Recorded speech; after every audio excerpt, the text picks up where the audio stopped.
Well, I think the skills of leadership that we see across the Bible, the core aspects of leadership, are the ability to help people to know where they ought to be going, to pursue a plan and a project, to have a sense of direction, to accomplish a godly purpose. So whether that's Moses leading the people through the kind of wilderness to the promised land, whether that's Jesus leading his disciples and then sort of heading to Jerusalem to fulfill his mission, whether it be Paul leading his mission team to plant in sort of cities and places where there's no church that's yet been established. So leaders have a sense of direction. They're trying to get somewhere.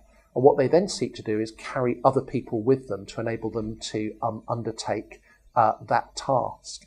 So what we find leaders doing in the Bible is envisioning people, helping them to understand where they're going and understand what the mission is, motivating them to join with them in undertaking that mission.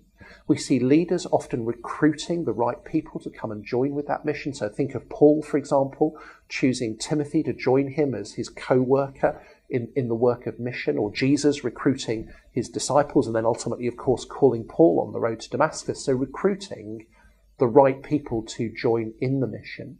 And then providing the resources that are necessary, having a realistic sense of what money, what funding, what resources are necessary for the task to be undertaken. There's no point having a big vision and excited people if you're not also able to provide the tools that are necessary to get the job done.